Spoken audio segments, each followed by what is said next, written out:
music is going to lose its value because of how we're making this happen. We've come to a place where your sound, what you say doesn't really matter anymore. I can say anything on the mic as long as I can stream it and make it sound where people enjoy it. All I gotta do is throw a catchy little hook or tune on there, and if it hits the right person, if I throw it on TikTok and the right people stream it enough times, I'm viral or I'm actually famous.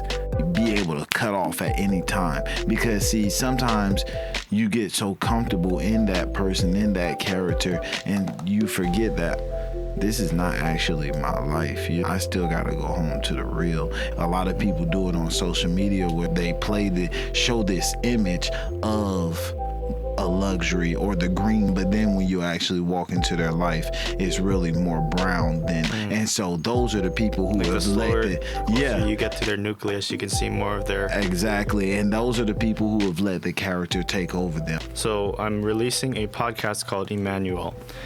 Emmanuel, and basically it stands for effort made natural under leverage. So the concept is taking the expertise of people in their respective fields and kind of sharing that with the public, right? Okay. So for you, this is Dante.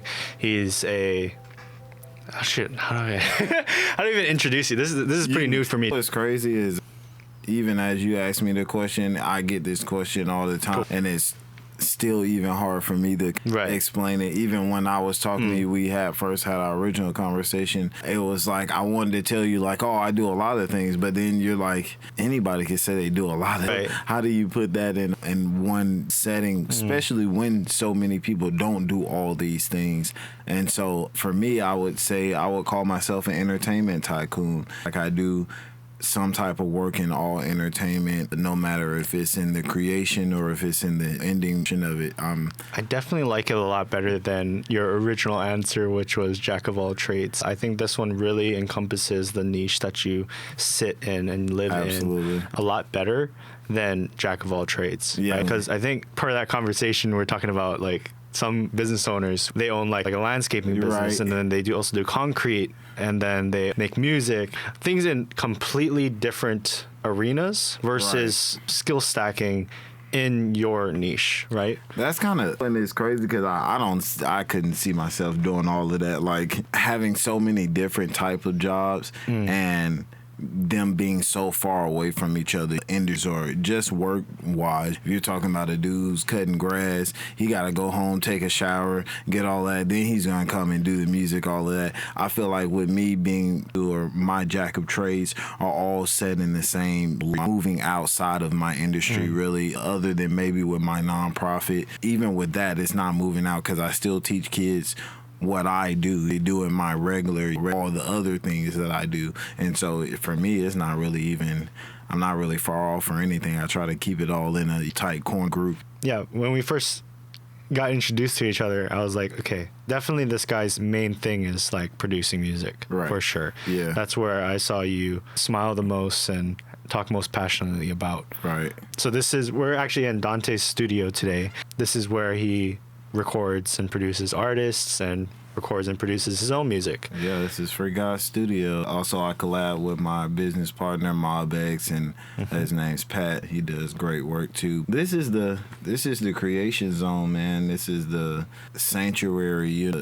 Feel vulnerable and be able to express that vulnerability that they're having. You're not just coming here to like do something. It's real passion every time you come in here. You get deep within yourself. I feel I would like to say when people come here, they find themselves a little bit more, even if it's that much. At least they're finding themselves some way or another. Right. So I think a big portion of that, even with our conversations, was like your questions. I think the thing that makes you a really good conversationalist thus far has been how you ask questions about people's lives. It's different than like regular like networking questions. You ever heard like networking questions? Like someone has their like flashcards and like they memorize something and they just ask the same people the same questions. Like I have that a little bit. Like to me, my one question that I ask a lot of people is what are their ambitions and goals? Right. Because that really tells me if I should be spending the time with that person or if I'm in the wrong place, right? No, absolutely. On your end, you are coming from a point of I really believe you care about people, right? Yeah, absolutely. And so your questions kind of reflect that and makes it really easy to conversate with you. Yeah, I'm very business oriented, but I would say I'm very spiritual, and I do have an interest in people. In a case of that, I do care about people, but to take care of people, you have to really know people. Instead of, like you say, asking these questions that are more just trying to get a general, I really want to get to know the person, because even though your dreams, you might have a dream, you might have an ambition, that doesn't mean that's who you are. It doesn't even mean you found it. It could just be like, this is what I want in this moment, in this time. But if I know who you are as a person, all of that transcends that. And because then I figure out who you are to your deepest root, and that's going to tell me if you're even going to be able to go through with your dreams and ambitions, or you just, like you said, talking about it, wasting my time. Even at a small age, I wanted to be like a psychiatrist, or I saw myself as that. I think at the time, I didn't feel like I had the push to be that person, but humans have always interested me. I've always been a person who people have come to get something off their chest or talk. So I've had to learn how to be more interactive with people that I'm talking to. I got the chance to kind of hang out with Pat and Keys and yeah. Even Ozzy a little bit. Yep. And definitely these artists aren't just coming to you just to make music and buy. Like it's not like that. Yeah, no, it's not just a transaction for sure.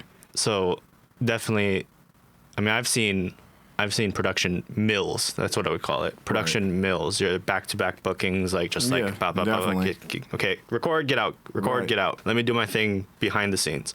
For you, I've seen a lot of people that like almost linger. Yeah, they don't want to leave. Right? Yeah. Like, I mean, the space is good. Because I think, and I used to work for the mill in a way. I had a whole group or empire of engineers. We had multiple studios and things like that. And we were cranking in and cranking out artists. But you start to lose the passion, bro, because you're just, it's like, money is great. But for me, money has never been this like do all end all. It's a pedestal to get me to where I need to go. It's a tool. And I remember that, and I always think that is something that I don't need to ever forget, because as soon as you start thinking of money as your end all, then all you're doing, everything you're doing is just for the money. I don't do anything for money. Right.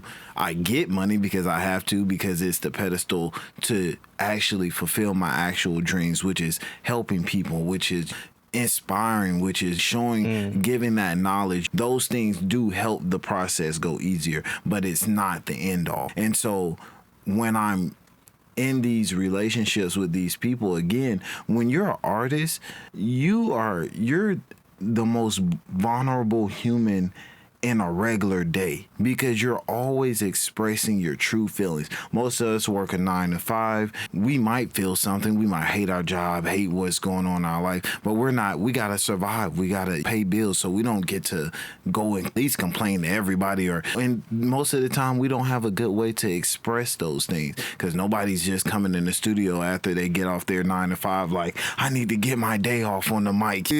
So it's like, that wouldn't be a bad way to. It would be a like great. Therapy. It would, and that's what it is. That's actually what it winds up being for artists, is therapy. Some artists are not even looking to become this big mainstream. Some artists just need a place to express themselves. And that's the linger that you're really experiencing, is that these people are not, even they might be doing it seriously, they might not be doing it seriously, but this is a place that they get to come and express it all. No judgment. Whatever you got to say on that mic, I'm gonna let you say it. All I'm gonna make sure is that you sound clear and that the world hears you the way you want to be heard. This is actually really perfect, because I mean, we're looking at the artist economy right now as a kind of this shifty place right now. Oh yeah, it's cutthroat. My industry, the entertainment in general, and part is cutthroat. Of that is like the streaming bot thing, right? Absolutely. Like Spotify having all these bots on there. Not Spotify's fault, but definitely there's some organization out there that is filling the streams with these bots just to get to gold and platinum, right? Yeah, absolutely. And that can be bad for small creators, right? Or small artists. And it's already happened on social media in the creator economy. but now it's kind of happening, or it's coming to light, I would say, as of like mid last year. Honestly, I think it's really already been a thing. I think that now, because more people are becoming affected, more people that it matter to are becoming affected. Now it's a conversation that's has a full face.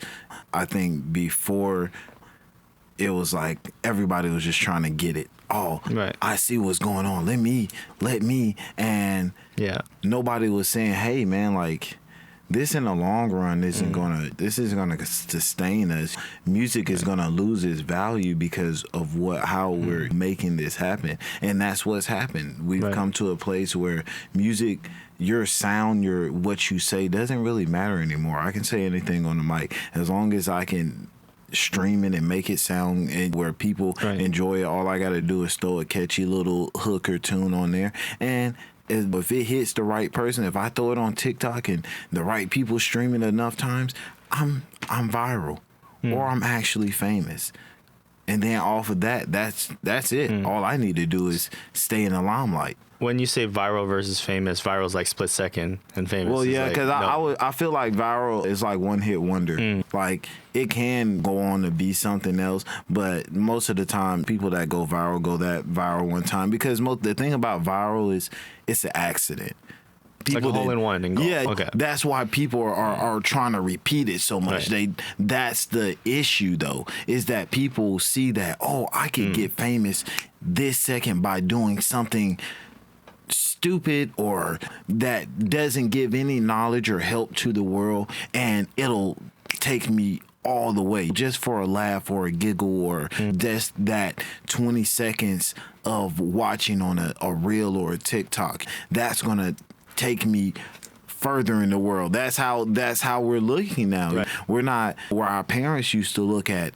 How can I figure out how to work hard and just stay in this one job for the rest of my life so that I can provide for my kids and my family? Our whole perspective has changed because of streaming, because of people wanting to become famous faster. But it's like, also, we do it to ourselves. So definitely, like, okay, I'm going to go back to Japanese culture because that's what I know. There's these people that spend a lot of time like apprenticing, like in sushi, right? So they'll just stick with it for their whole lifetime. Or there's this one guy that carves ice.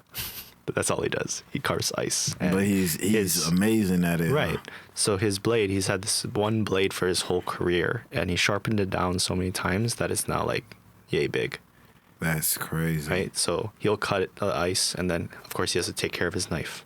But as you keep sharpening that knife, it actually gets smaller, oddly enough. And he hasn't... You're using the materials. The materials have to run out sooner or later. And he hasn't, like, thrown away this knife. He just keeps using it and using it. But it kind of shows, like, how long that dedication that he has put to his craft. It's so crazy because I look at people like him, and in one light, there's a place in my soul, in my heart, where I could never be him. Not because the dedication, not because of the discipline, because he only experienced one part of life. Like, and don't get me wrong, he mastered that part of life. Like, he mastered it, and that's a respect in itself. So he'll always have my respect for that, but I can never do it. Because I'm only experiencing one part of life. I'm only open to one part of an experience that there's so many. You imagine all the things that he didn't do because that was the only thing that he dedicated. And it's nothing wrong with that. I'm sure this history better than I do, but so video guy. So Morgan Freeman, right? Morgan Freeman got his debut at like 50 something, right? Yeah, essentially. Absolutely. And I'm sure that part of it has to do with Morgan Freeman's life experience at that time. Right. So he kind of knows now what it requires to get these roles and all this stuff, and there is a certain life experience. So like for a guy like me, I'm 23, right? I have gone through quite a bit of things for a 23-year-old, but to a certain extent, I can't beat a 40, 50-year-old in life experience. Absolutely not. Yeah. So I'm seeing that as a problem that young artists definitely have to get over a certain hurdle because they're only able to sing to a certain generation versus being able to see the bigger picture. And hopefully I don't offend anybody with that, but it's kind of the truth, thing right? is, you have to be open to every and anything. Right. You don't have to accept every anything, but you should be open to it all, because like you said, in the small amount of time that you live, I guarantee you that there's somebody that you've lived more life than. I guarantee you people personally that you could probably say that you've already experienced more life than they have, but it was because they stuck to this one experience, this one path, and they could have mastered that path, and it's great. So right now I'm thinking about going back to college. Well, I've already applied, but so you're going back. Yeah, I'm going back to college. But originally that was my parents' dream life goal, everything that they wanted me to do. It was Asian household, so doctor, lawyer, engineer. Absolutely. Right. So middle school, I had the engineering background. Like I was doing robotics and we were going into competitions and all of that. And then I was like, I really want to go into business. I think this is my thing. So 15, did an internship, and then kind of started ignoring school instead. Right. That kind of creates some strife between parent and child because the parent has this certain dreaming goal for the child, and then the child wants to do something else. It's very tunnel visioned. Right. Like it's not exactly. I hate that because it's like things can be the end of a path can be brought to in different ways. Right. It doesn't have to be like, oh, I gotta go this one path right here. Like just like a road, you can take side streets, you can go the back roads and all of that. There are different ways. Life can be brought to success.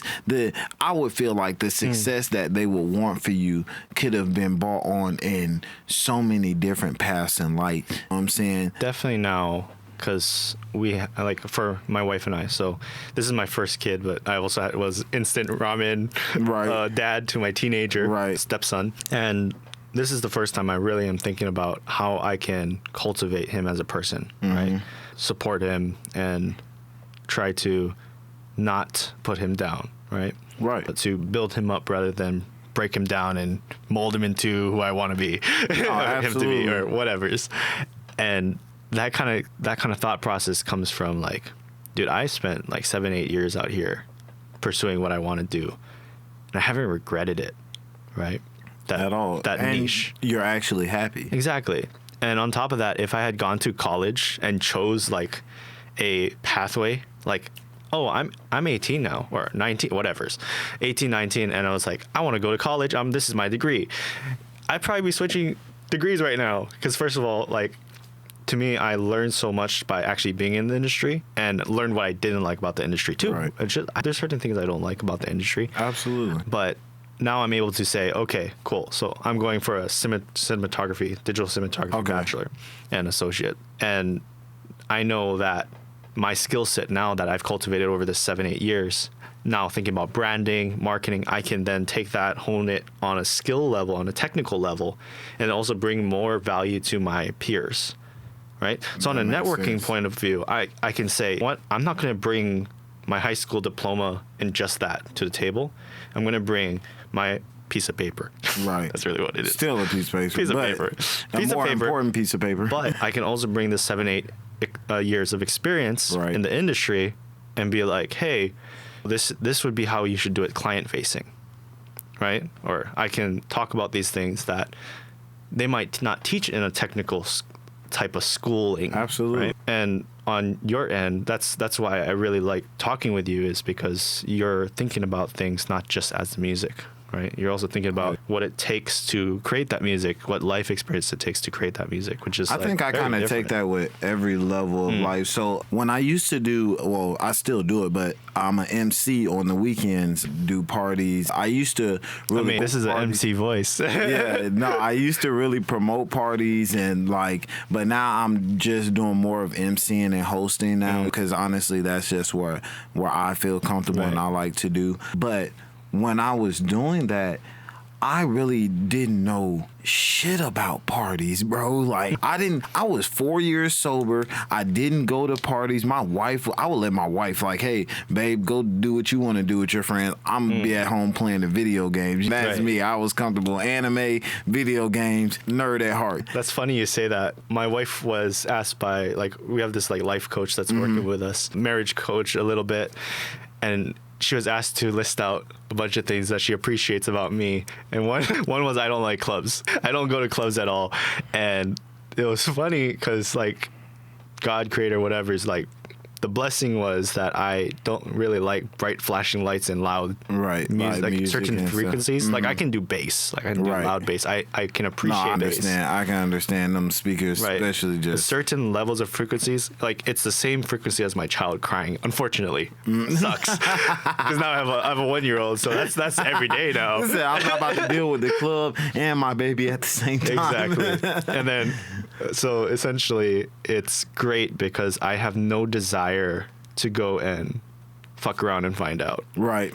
Absolutely. In comparison to if I didn't have these problems with my, whatever it's my, so I get like migraines and stuff, and then ear-wise, right, whatever's going on in there. You think you would go more? I think I would probably I would find some enjoyment in it. Right. Because straight up, I enjoy even if music. It's not all the time, it's just exactly. Like and then I would be less safe, get into more trouble, be less focused, and then on top of that, like, I mean, clubbing and drinking, right? Right. Technically, you're spending. So let's say you're out there for 5 hours, but you're also recovering for the next day, and then maybe the next day after that, you're still feeling kind of icky. Right. Imagine how much time I would spend, like, out of the zone. Oh, dude, I was doing it. So when I first started, I was doing it from Thursday to Sunday. Now I usually only just do Saturdays, but like, we were trying to, at the time, I was working at a venue that needed us all throughout the weekend. And it was crazy because that was me. I was you. But then I'm coming into this whole nother place of, now I got to figure this all out and I got to be good at it. I got to be able to get people here and all this. So now I got to be out every weekend. And then I got to drink because, see, drinking, for me, I understood, I don't care. I don't need to drink. Like, it's maybe to help wake up my introverted ways, my extroverted, loosen up to talk to people, because I have to network. You're not gonna go to parties and not network. It can be disrespectful in a social situation. Exactly. So when you turn, so again, understandable to have to take that on, but then I had to start also considering all these things about parties, the weather, what day it was, what part of the month it was in, because people most of the time are getting paid on the 1st and the 15th. So those off weeks, people are not going to come in as much unless it's like a 4-day or something like that, a holiday. Those things are all things to consider. The weather, less people are going to come out when it's raining because they don't want to drive drunk and in the rain. People will drive drunk and have a dry road, but driving drunk in the rain is a whole different thing. When it's cold and rainy, you're definitely not going to see anybody. It's like, you don't even think about considering these things, though, when you're talking about, I want to, because people will come be like, hey, I want to throw a party with you, wow. Like, I'm like, oh, okay, when you want to do it? Next Friday. Bro, next Friday it's gonna be snowing, or it's gonna be even worse. And sleet. There is nobody's getting paid next week, and they're like, what? But it's my birthday, and I wanna, and it's just like, but you haven't considered all these other things that actually come with it, and so that's who I am. I'm considering all the small things, the details that make it all what it is. That's actually really good. So you're thinking about it like a business, so like market research and like branding and all of that involved, in comparison to some guy that just does the DJ thing when he gets a gig. Absolutely. There's a difference between business and gigging, right? You can go see a person. I mean, I like doing the whole gig thing because the gig thing doesn't require anything. It requires that I come in, if I'm hosting, I'm a hosting, and my DJ's DJing, he's DJing, and then we're going home. We're going to get paid and we're going to go home. Compared to when we're promoting, now we need to, even before the party starts, we're going to have to make sure we're doing marketing on social media. We got to make sure that we're talking to people, figuring out whose birthday birthday is on that weekend so that we can bring them out, so that we can get them to buy a section and all that. It's all these extra things that come with it, and that can be Definitely frustrating. It's on the lines of consulting almost, right? Oh, absolutely. Yeah. Okay. Absolutely. The real reason why I take the approach on career and I take on my life in these very tedious and specific ways, I try to practice being disciplined and I guess organizing my life in these details. And so it makes me pay attention to the details, which sometimes can be kind of OCD, which I probably have a nice little case of that. But is that really a bad thing? Like, OCD becomes a problem when it's actually stopping you from doing actual work, right? Yeah, so absolutely. if it becomes to a point where, like, I need my desk to be like exactly like this to work, and then it takes you all day to get it set up like that, and then by the time it's time to actually get it work, it's like, oh, time to go home. Well, I think where OCD becomes an issue is where I feel like I need to be in control. Okay. There's a part of life that you have to accept that you will never have control over. I think once a lot of people can accept that, then we can get a lot more done in life, and we won't be so distracted by these things that we know that we can't control, like, in its simplest form. So God or creator, whatever, there's a concept, right? Faith without works is dead. Absolutely. Right. So to have faith in something, you can be like, I believe. But if you're not doing anything actively to, I guess, make that thing happen, right? So there's like plant the seed, right? Plant the seed, and then from there, the plant will grow, right? Yeah, absolutely. But you have to water it. Yeah. You have to do the work. Or God can make it rain. Either way, right? Absolutely. But definitely if you put the plant in a Ziploc bag, or the seed in a Ziploc bag, nothing's going to happen. No. Right? No. Essentially that. It's like you got to plant the seed, and then from there, have the faith that rain will come.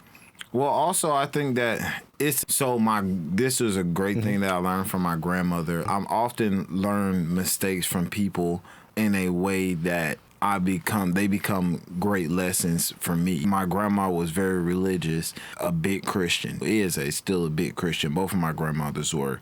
And she had the belief of God is going to do everything and provide everything in my life for me that I need. I disagree. You ever heard that story with there's a guy stuck on a roof in a flood? Mm-hmm. You heard that story? And he thinks that God is going to come save him. So all these people are coming to pass, and they're like, oh, yes, we'll save you. He's like, no, God's going to come save me. You can go on and keep going. And then he dies. Yep. And then God, I love that story, bro, because it shows like, bro, you're ignoring the thing that is trying to help him because you don't want it in this one way. Or I want God to send his giant hand and grab me from the flood and take me to wherever. And you're like, bro, what? Yeah. He sent the helicopter with the string. Right. And the dude was like, get on the ladder, and you didn't get on the ladder. You know what I'm saying? Exactly. And God's looking at you like, man, I got idiots. Like, at least that's how I look at it. And I can't say that. I don't want to say that my day. Oh, that was getting good. Yeah, it was good. Oh, good. Yeah, that was it. Yeah. This is pretty cool. Yeah. Like, that was a good part of the conversation. Right. Like, I'm trying to keep, because I understand your beliefs and stuff. Yeah? So I'm trying to keep the line between the two, because I know you believe in something, right?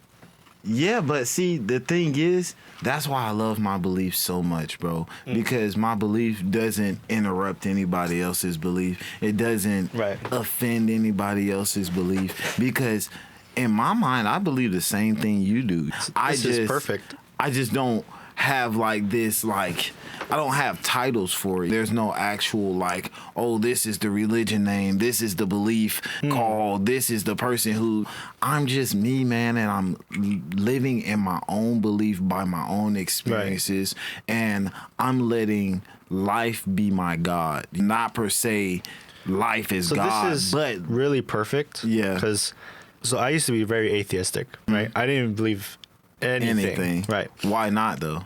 But here's the reason. So my main thing about the Bible was that God was always portrayed about as like father, and I was like, I had a shitty father, Right. like so. Right. Just to be frank, I had the title of father off Right. the back just kind of just gave me a bad taste in my mouth. No, absolutely. And then on my mom's side, she went Catholic church, she went Buddhist temple, she went to like Korean Christian church, and for the longest time, I couldn't imagine that my two parental figures could be right about this thing that I could not see, taste, touch, feel, whatever. Right. This intangible thing. Mm-hmm. And so for the longest time, I was like, I'm not going to make a decision. I didn't consider myself smart enough to make this decision. That was my biggest reason. About what you wanted to believe in? Exactly. So it actually came from a point of not idiotic bigotry, but like, it was actually a pretty humble thing. I was just like, not knowing yet. I'm too young to make this decision right now. Understand. Right. Because at that time, I was like middle school, high school, arguing with my friends about why, like, I don't necessarily believe in what they believe, but let's just chill. But we can be friends. Bro, we haven't even experienced enough of life. Yeah. Gone through enough. Right. To find this belief so important to our core part of life right now. So you had Christian Baptist for parents, right? Absolutely, yes. Okay. My whole family, not just my parents, Right. but my whole family. My uncle was a pastor. It's in the blood for sure. My question is, did they live it in your point of view? My mom's side of the family, I could say that yes, they did live it. Was it all the time? No, Right. Absolutely not. It was part of the reason that I changed my religion. I felt like people in religion in general were hypocrites. Like, how can you say that what you believe is the end all, and then this person over here, they believe just as much as you, and that person over there, they're doing even more than you.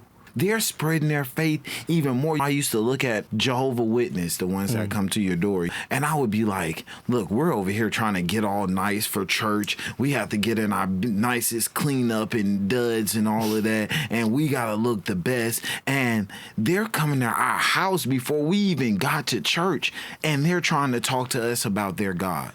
Like, why don't we have their dedication? Right. And so the older I got, I went to private school from 9th grade to 12th grade, and we studied all religions. There wasn't specific, like, I didn't go to a theology thing. Yeah, it wasn't like, oh, we believe in this one religion. Our headmaster gave us the choice to believe in whatever we want to believe in or not believe in anything at all. There was no judgment. There was just only knowledge. And so I was collecting all these knowledges from all these different religions and beliefs, and then I started to study them, and I'm like, they're all the same. Some take away, some add, some reverse, some, but it's all literally the same concept. So I said, this is what I'll do.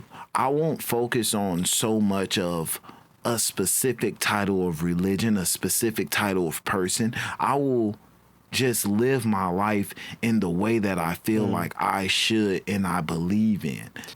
What I feel like is right. And that could be real goddish, you know what I'm saying? Well, it's not that bad, actually. So I think a lot of what I've gone through in church-wise, so one says they're Pentecostal. The one that I'm currently serving at says non-denominational. But at the end of the day, the consistent thing that I've found I gravitate towards is relationship over religion. Absolutely, every time. Right. So they're not like trying to Bible slam us in service or in small group or in prayer meeting. Right. It's not a Bible slam thing. And that's where it becomes something that I can even gravitate towards. Coming from my background and my original It's not so beliefs. forced on you, but it is something that if you would like to, it's here for you to always. And part of that comes from how I was introduced to this officially. So in 17, I was homeless. I had nowhere to go, right? My family it wasn't a safe place for me to be. Right. So I leave and I on my own for a little bit, and someone invites me to church, and then the head pastor finds out about my situation. And at first he's like, well, I mean, I got a board to go through. I got all this stuff. I can't really do anything for him. There's no like situation or system in place to help out a young younger guy, right? Right. So he let me live in the church. There was actually, so there's this organization called Olelo, which is like public TV. So they're on public TV. There's this like one older guy and then the head pastor, and then he's talking about me, but not mentioning my name.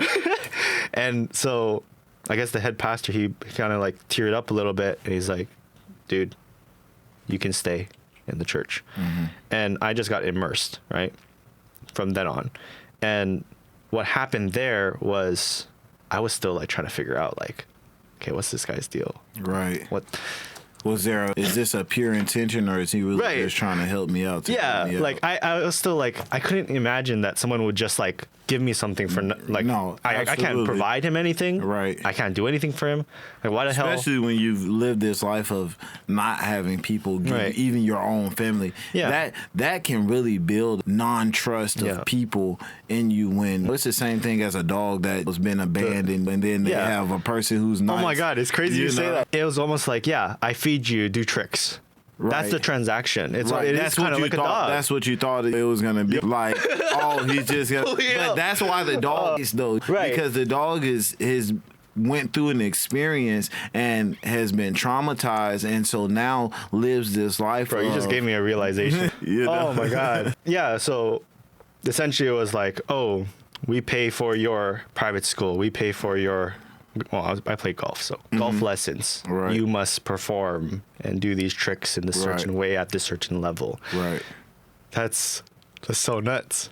And what we didn't treat our how we treat my cats now is different, but how I was told to treat pets was break them, make them do what you want, right? Absolutely. And then like, if they bite you, beat them, right? It's the same thing for the military, bro. That's all training in general. I think in general, to break the mind, you have to break the soul and the want to have your own ideas and creativity, and that was my problem with religion, because I felt like I feel like I'm not a bad person. I feel like even though I might like certain things, I might say certain things, it doesn't make me a terrible person. It doesn't. And I feel like religion puts you like, don't say this, don't do this, don't get tattoos on your body, don't. So that's very Catholic Baptist kind of thought process. No, absolutely. Right? So this is actually really cool. I'm going to bring this full circle. Oh my God, this is great. So I've been reading, like, okay, we're going to go biblical and you can add in whatever's, but I'm just going to take this right now. So Hebrews 8. Hebrews 8 is like God saying, I will. Comparison to like 10 Commandments. 10 Commandments, thou shalt, thou shalt, thou shalt, thou shalt, thou shalt. Those are still the rules, but he's like, dude, you guys are human. You're going to break the rules. I get it.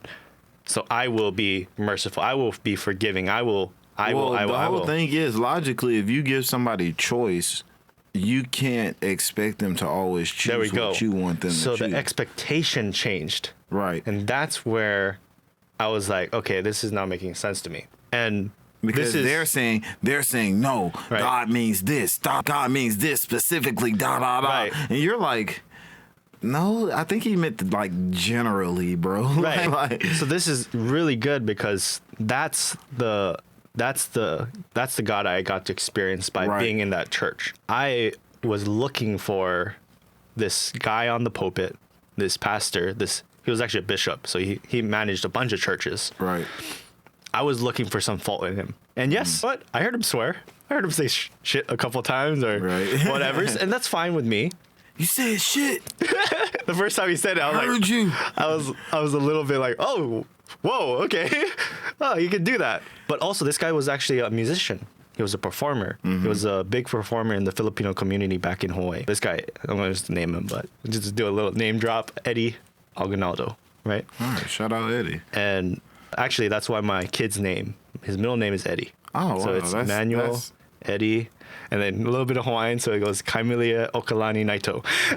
It's very long. Doesn't even fit on a social security card. Sounds natural, though. Sounds natural, like it needs to go, all that needs to go together. But yeah, his middle name is Eddie because it's a reminder for me to treat him in that way of what now my image of what a father should look like. Absolutely. But also, it is also a reminder to say what people really need: love and consistently. It would be one thing to be like, oh, this guy gave me basically like a free Airbnb for a week. Like, oh, you can stay here for a week until you get back on, or like a month to get back on your feet. What? It started with like, oh, you can be here for like 3 months. Dude, I was there for like a year. Didn't pay rent, didn't kick me out, whatever. And I served a little bit. I was going to say, did you do stuff out like of around the church? Reciprocity, I was like, hey, what can I do to help around here? Absolutely. But I was allowed to stay there for like over a year. And I was able to see them as a family. So he has 3 daughters. So I got to see 4 daughters. Sorry, I forgot, one died technically, but he had 4 daughters, and so his wife, 4 daughters, him. Right. It was to the point where like people would come in, like new members, and like, oh, are you the pastor's like son? And I was like, actually, he has all 4 daughters, but I mean, thank you. I take that as, but essentially, I got to almost be a part of their family, and it's crazy because that's what made me change my mind from I'm not smart enough to make a decision on this versus like holy smokes, like someone can actually love at this capacity. Where does that come from? And that's where I started to be like, okay, that's maybe something right there. And then so we moved up to Washington. Technically 2 years ago, my wife moved up here, and then I was flying back and forth closing down our chocolate business. In the fall of that year, I fly back to Hawaii, and I text him, and I'm like, hey, how you doing? Just landed, blah, blah. He's like, oh, good, all good. How's the baby? How's the wife? Blah, blah, blah. And then I say, we're all good. I'm a little tired. I can't make it to church. And turns out 3 hours later, he dies kind of unexpectedly. So also why like my kid was born like, well, the next year. So this was very fresh, and that's why the name is there. But essentially, I felt a little guilty at first for not coming and saying hi before he left. And I was like the last person he interacted with over the phone that day, right? Other than his family. Right. And to me, it was the saddest thing at the time, but it's actually a really good thing now, because now my faith is pretty cemented, because I can't find problems in someone who's dead. Wow. I never thought about it like that. I went a little morbid with that a little. No, but it's not. I understand, because it's the same thing for me. I always felt like the reason that I have my own belief is because I always seem like I find flaws in human beings some way or another. It's just who I am. My mind automatically goes there, because I need to know who people are, and most people aren't pure. There is most of the time intention, even if it's not a terrible intention, there's usually an intention behind the intention. And so me, as the person who is always looking for intention, is looking for that. And so it makes me not trust people a lot. But also, it honestly is the reason why I get closer to people, because see, you can't find that intention from being this far away.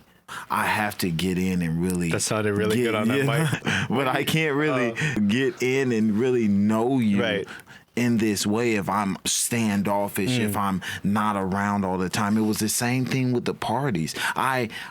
For me to be an entertainer, for me to be in this industry, I have to go where I don't want to go. I have to go make change where I don't want to make change. Then it became the same thing for the nonprofit and everything in my life. And I understood that that's my purpose. So there you go. Like the 2 things, right? Biblically. So love God above all else and love your neighbor. And love your neighbor. Right?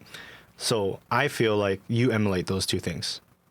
And supposedly everything else, that the other 10 commandments stuff, all that stuff, it's not as important.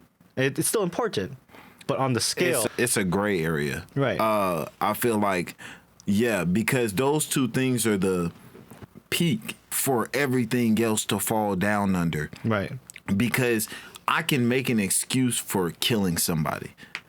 I was trying to protect somebody. Self-defense. Whatever, you know what I'm saying? Every other, if you gave me every other transgression or every other sin, those things all have gray areas in them. I can make it where those things are a good and bad thing. But when it comes to the love of humans, the love of life or God or the Most High or whoever it is having, and the love for yourself. Right. I'm big about self-love, because how can you love anybody else if you don't love yourself? And that's how can you really love good. God? So sin, right? Absolutely. As the Bible says, is actually a genuine need fulfilled in the wrong way. I can see that. It's the intention. It starts off, everything I feel starts off pure and then is diluted by issue, by situation, by system, by person. So what's the opposite of loving God and loving your neighbor? I mean, you could say hating it all, but see, for you to hate, you have to care. Fear is something crazy. It's poisonous, though, right? Fear can literally stop you from everything. Those one of those things that fear is really the whole reason for insecurity. You know what I'm saying, all the things that we're insecure about are really all the things that we're really insecure that we're scared to do. It like I said, scared is fear. All those things lead to that. If you watch any real movie, I think of what's the superhero? Green Lantern, and his arch enemy for will is fear. You know what I'm saying? And it's true though, because for me, I feel like I have the will and the power to do anything that I put my mind to, because I have excluded fear off that. Honestly, I'm one of those people that are really bold. I'm really gonna do something first and then probably be like, dang, I probably shouldn't have did that later. Or I'm gonna do it first and apologize. Most of the time when it comes to my girl, when we shoot music videos, if there's a spot that's like kind of sketchy, if we shouldn't be shooting, we go shoot there. And then we're gonna ask for forgiveness after. Yeah, we go shoot there. Absolutely. My thing is, I learned young, until you go, somebody tells you no, and even if they tell you no, figure out the reason why no, and if it's not a legitimate reason, then you do it. You live your life. You don't be afraid of what life is gonna do to you, because guess what? Life is gonna do to you anyway what you don't want. It's gonna punish you. It's gonna give you, when you're doing everything right, all the things right, it's still gonna knock you down.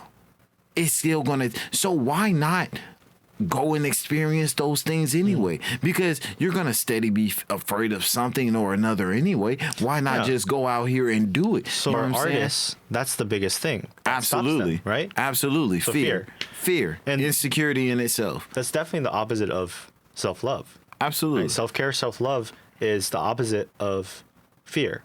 And the reason why I say that is hate and love are very close. You gotta it's a very thin line. People that are suicidal, right? Because I should be dead already. So I have this date in my head, January 10th, 2019. There's a police officer actually pulled me from the bridge.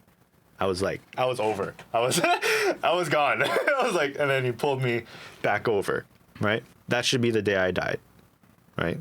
And that came from a place of self-hate. But that also comes from a place of self-love, because you can't hate yourself without first having a need to love yourself at the same time. Well, it's a balance. I mean, anything is the yin and yang of all of life.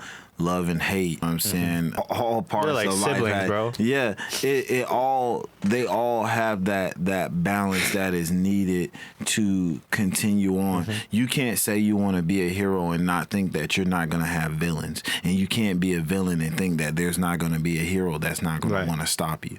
And that's a huge thing. Is like, you ever heard who would Batman be without Joker? Yeah, that's the whole. That's Batman's whole point, is to have a villain. Right. If there's nobody to challenge him. And see, the specific way that Joker is described is not because he was just any villain. He was the perfect villain for Batman. He gave Batman just the right amount of challenge to be his equal, his rival. He was everything that Batman wasn't. But Batman was everything that he wasn't. They literally were perfect for each other. That's why Batman could probably kill any other villain, but he couldn't kill Joker. It would have stopped his own purpose in life. And there would have been. It's like doing, as an artist, it's like doing your best song, and then somebody telling you the next day, top that. Because then you're like, fuck, I just did that. Right. How do I top what I just? So if Joker died, it would stop Batman's self-development, and it would also stop his purpose. Absolutely. Because if, let's say, Joker might as well have been the person who killed Batman's parents. Yeah, I mean, but it's crazy because he'll never, even if Batman was, even if Joker was the person that killed Batman's parent and he could prove it was on video, 4K right there, he still wouldn't kill him. He needs him. Right. The balance is it's the whole purpose of him. He found no other purpose. Mike Tyson said the same thing when he stopped boxing. He felt like he had no purpose because his purpose was given all to this. That's again, now we talk about full circle. This is why I talk about that. I can't be a person. I honor the Mike Tysons. I honor the Batmans for taking this one thing and honing it and mastering it into this great skill, this great talent. But you only experience one part of life. There's one point after that's over, what is there else? Right.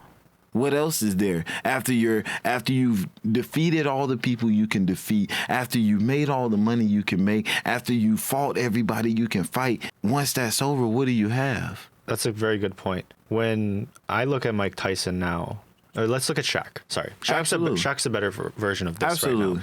So Shaq started off with basketball. Absolutely. Right? Yep. That was his one thing that he honed. His knife, his blade, his sword. And then from there, he expanded his portfolio into the car wash business, into general insurance, and all of that other stuff. To many of businesses. But I do believe that for that type of person, and this is where like it's very different from the Japanese mentality, because that Ice Cube guy, he did the ice and that's it. He's the old guy. Like I saw that video, I was like, whoa, this guy's old. And he did do just one thing. But with Shaq, he did the one thing. His body was like, I can't do this basketball thing anymore. And then he expanded his portfolio. I think that's a good balance between the two worlds. Absolutely. And part of that is like, you'll make your fortune in one thing, right? It's a lot easier to make $1 million with one business than trying to make $100,000 in 10 businesses. Yeah. Because each one of those require admin. But see, but it depends on how you live your life. See, you're talking about on the perspective of wanting to make $10 million. Again, money isn't important to me. It's the experience that I take. Money is just a tool. So going back to that. So yeah, the tool, not more of the tool can help the world better, but it can't be the reason that I can't say that the tool is the purpose. Oh, let me get all this money for me, and then I forget about what was my whole purpose. So the reason why I brought up Shaq was because Shaq was the one basketball player to take a Walmart deal. He took a lot of crazy. He had Shaq shoes at Payless when everybody else had their shoes at fucking Foot Locker and all of that. So that's why I brought that up, is because, like, I mean, not to knock Jordan or anything like that, but that's a Nike shoe, right? Right. That's an expensive ass shoe versus it was almost like making it affordable for the people. Well, see, again, that's why life is for each person, because in Michael Jordan's, in his state, he did great with just one specific thing or one or two specific things in life, where Shaq, like you said, did all these different types of, but I feel like if you talk to Shaq would have more experienced more of life with these different type of people in these different types of ways compared to Michael Jordan and his kind of tight formed of what he's learned. And maybe Michael Jordan had motorcycle tracks and all that, so I guarantee you that's not like the only thing. And Michael Jordan played golf, baseball, and basketball, so it wasn't like he wasn't doing multiple things. But if you talk about what became of him successfully, or what we would say as successfully, it would have been, his shoes, his endorsements, deals with just that one specific thing. That's really good. I guess I want to clarify something. I brought up Shaq because I see a lot of his heart in you. That's why I brought it up. No, I because appreciate it. he took his career where he did make his millions, and then he put that into diversifying, aka using that tool where he made his millions to experience new things, and then also giving back to the community, right? Not Absolutely. necessarily like giving away shoes for free, which wouldn't be sustainable. But he made it so that they were affordable Exactly. for the kids who Right. couldn't have the Jordans and have the Nikes and things like that. And he tried to give Right. them a median where it's like, hey, you can't do this, but hey, I got you right here. And he won in that. Yeah, he might not, folks ain't just like, oh, can you buy me a pair of Shaq shoes? But again, it's not always about I think we look at this mainstream image and we're like, oh, we got to look this way for us to be called successful. And it's like, Shaq was super and is still super successful in his own way. It might not be the brand that everybody else took, but it doesn't need to be. Why does everybody got to go down the same road? Why would you want to go down the same road that everybody else? I don't want to do that. I want your experience to be different from mine, and his experience to be different, and his experience to be different. Why? Because then when we all get together, now I can learn from you and you can learn. But we all walking down the same damn path. Nigga, we all seen everything that everybody, like, we seen it. Like, oh, yeah, you seen that bush when we were walking down that? Yeah, man, I seen that too. Oh, you seen I seen that too. No, I need that ice guy to live his life like he lived his life so that I can have that respect and know what it's like to really hone and take this one talent and make it your whole life. Like, I need to understand that. I need to see these different perspectives so that I can grow. I can't grow if everybody's like me. I can't grow if I'm like everybody else. And I think people now more than ever feel like they got to do what everybody else has to do. You do not. Find what is for you. And then teach other people. Show other people. Share that knowledge. I can say that as I've met you, I've learned things that I didn't know in the time that before I met you. All I was trying to do was get a laptop, I'm saying, and get rid of some speakers. But I wind up not just getting physical things. I got an experience. I got life lessons. I got a whole new perspective that I didn't see a couple of days ago. I'm 30. So it's like, I've been through some life. I still have much, much more to live. But to have if I keep meeting people like you every other day in just regular life, I'm going to be so much wiser than I would have been if I had been afraid. Like, Right. The whole become the 5 people. Absolutely. Absolutely. So, of course, if you don't know, my brand is called Free God. And that's the whole perspective of Free God, is to free your creative mind, to free the God within you so that you can. But the way you do that is by sharing experiences with everybody. It's just a testimonial machine, dude. Oh, yeah. I mean, but that's life. If you're really, I feel like if you're really living in the way that you should, that everything is a testimony, bro, from what I watch to because they're all giving me experiences and knowledge that I get to take on and share with other people. But the thing is, if I'm just experiencing, there's people who, I have a friend who's right now, I'm trying to get him to come out of his shell because he's learned a lot about life in a small amount of time. But now it's put him in this place of hate and regret because he's like, why is the world like this? And he sees that he can't really change it in his moment right now. So he's like, what is this? And it confuses him. And he said, I don't want to be around any of this. I don't want to deal with people. But what I had to help him understand is, how can you change what you judge if you're there experiencing it? Right. If you're not there preaching, if you're preaching to me, I know this. You should be going to the preaching to the people who don't want to hear it, who don't know it. Yeah. Those are the people, but those are people that most of the time aren't going to want to hear what you got to say. But again, what's the point of even telling the story if you're not going to... really good. So like on content side of things, right? 80-90% of those people are going to be not following you. Absolutely. They're going to be people that are not like subscribed or not followed or whatever's. And this is a good thing because that means your viewpoints, your ideas, your experiences get out to more people. Artists have like a huge ambition, and that has to come from a place of lack, because usually the guys that actually make it in this industry, they have something that they're trying to achieve, right? This in anything. Oh, yeah, absolutely. Right? So if we look at the real root of where that comes from, you're looking at a deficiency. And where I think that might be, because I've been doing a little bit of asking some of the younger guys in my church work, is like I have a group of 5 guys that I talk to that were kind of going through something, and when they're talking to me about this thing, these are very high achieving, ambitious people. One is a nuclear engineer guy. What? Yeah, so he was at my other job. He's one of those like sub guys, and he's like super high achiever.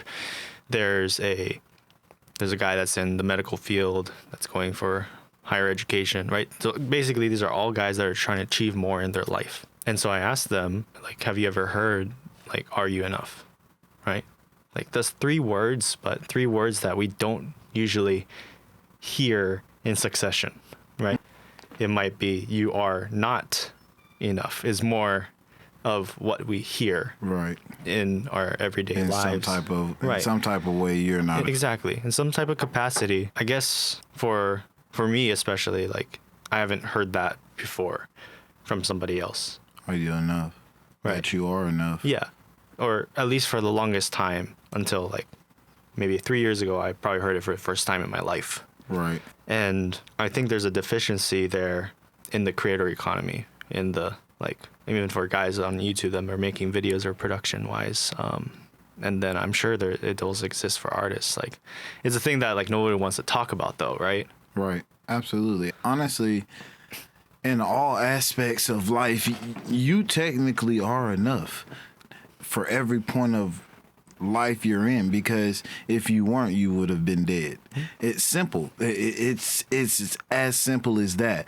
But then when you add on all these things that create question and doubt in your who you are, because inspiration can be great, but inspiration can be bad, because I can inspire you to not feel like you're enough. You know what I'm saying? By being this image that is so great, that is so unreachable, so unattainable, that you will always feel like you're not enough. But then now, like you said, and part of that, it is the drive that makes you want to go that far. But there's always, again, me is always going to be a balance thing. You need that image to push you, but you can't put yourself in the shoes of that image.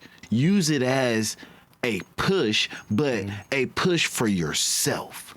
Trying to push for anybody else but yourself is non-existent. It doesn't make sense. So, yes, have something to look forward to a goal to reach in life, but don't make it so that it is not you. You're always enough, but you can always be more. There's nothing wrong with reaching for the stars and beyond, but also know that you're okay where you're at, because this is life. Life is not, everybody's not meant to be up there. If everybody was meant to be up there, everybody would be up there. Also, technically, so I was talking to this guy I'm consulting with, right? And he was like, same thing here, what we're doing today, podcast. Right. He does these live streams. He's done like hundreds of live streams over the time that I've known him.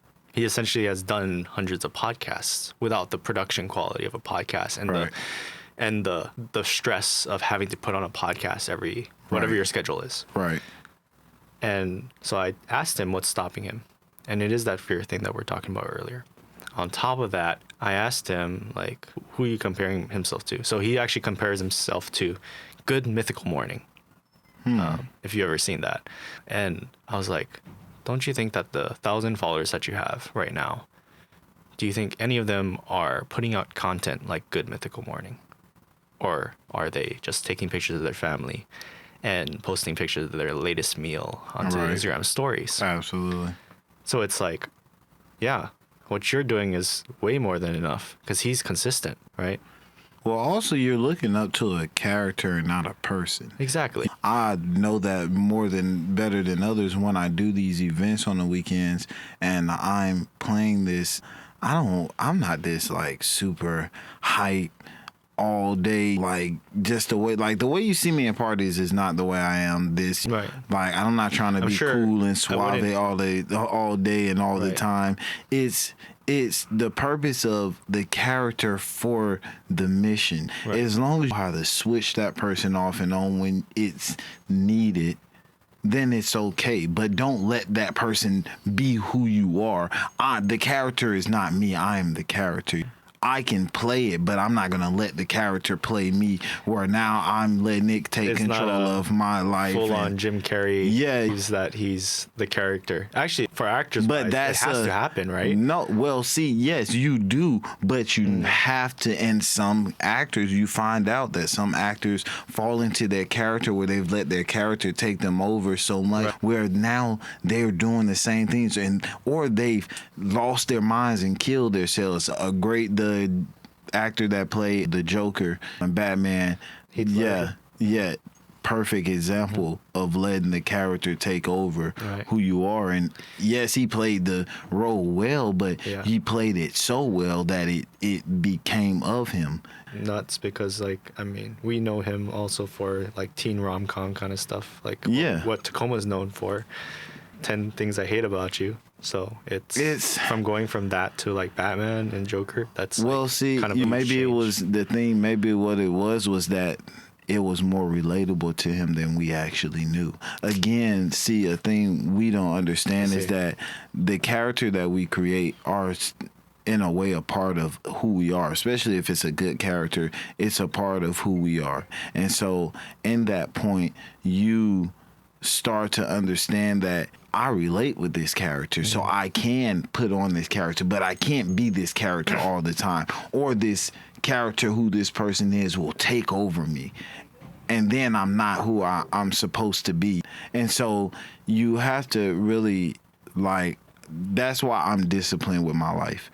The discipline helps me be able to cut off at any time, because sometimes you get so comfortable in that person, in that character, and you forget that, hey, this is not actually my life. I still got to go home to the real. And you still acting like you're trying to live this lavish life or act like you got all this money because it looks like you have it in these certain areas of your life and stuff like that. A lot of people do it on social media where they show this image of a luxury or the green grass, but then when you actually walk into their life, it's really more brown than anything. And so those are the people who have the closer you get to their nucleus, you can see more of their and those are the people who have let the character take over them, because now they're more worried about how the character is portrayed than they are about making sure that the person who they really are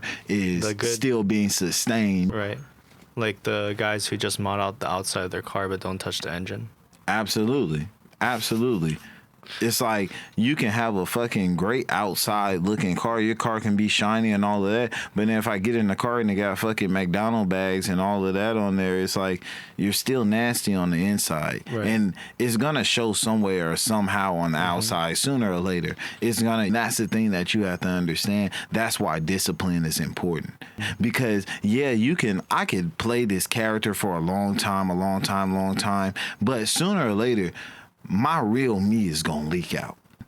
And you're going to see it sooner or later. Maybe some people won't see it because they won't pay attention. But you'll see it sooner or later. And so I have to still be humble enough to say that, hey, I'm still me. I'm not, I'm saying, like, I make sure I tell people that and know that, like, hey, look, when I go home, bro, I'm like I told you earlier, when you go back, peel me layers about three times, I'm in a robe at home, chilling out, like dusty. I ain't dusty, but it's just like at the same time, I'm not there to impress anybody. Like, I ain't want to say dusty. I ain't dusty, but I ain't dusty, but I'm definitely not this like old fly smooth guy that you see when I'm out and about and you're like, oh, he's looking like I don't go to sleep with this on. Like I go to sleep butt naked like everybody else do. I mean, I think so. I mean, I don't know. Wait, again, but that's the part of being having the layers, having that character, because everybody's not thinking about, oh, my favorite artist is at home taking a poop just like I do, or he had a sick day just like I do. That's why we almost idolize these people, because we forget that they're just human beings just like we. They're playing a character for you, but they still have the life to live and everything. So as much as you would feel like, oh, I need to look up to them, they're you already. A little bit more money, a little bit more resources. Farther in the future. That's where the ambition is okay to have. It's okay to say, I want to reach that goal, that standard. I don't want to be that person, but I would love to be in that. And that's okay. That's totally okay. That's totally okay. And you're still enough even if you don't reach that level. But that your life is for you. Your journey isn't the speed of anybody else's. Just because we might be in the same industry doing the same thing, it doesn't matter. My speed is not your speed. My life is not your life. That's why I'm enough. Because my life is for me and myself. Like, that makes me enough in itself. And if that, and you can separate, idolize by everybody believes and gets sick and has all the same flaws that I have, plus maybe even more, then I know that I'm enough. Damn, this should be part of your content, dude. No, straight up. Like, after this, after we shoot this, like, you got to start talking about this stuff yourself. Like, all right, I'll do it, man. You have a lot to give to the world, and it's not just sick beats. I mean, and maybe it's taking this moment to open me up into that. And I mean, it's not just something that I would. Part of it is this: the production quality is finally caught up with your ideas. Right. And it's almost like, don't toss your pearls to swine, right? No, absolutely, right? definitely. So it's like, how can you say something this deep, something that would hit someone like this, right, with low quality? Yeah. It doesn't make sense. It's like dress shoes and boxers. Yeah, it's like giving Wagyu on a prison tray. Yeah, it should be plated properly. Right. So, yeah, if you guys want to hear more of what Dante has to say and get some inspiration and get some good words of advice, follow him at wild_the_God at honestly all platforms.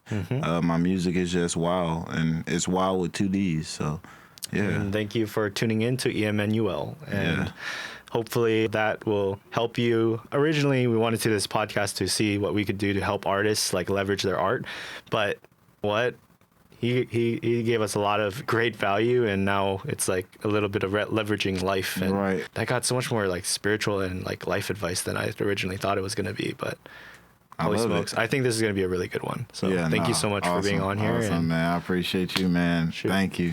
Yeah, that was dope. Hey, that's it.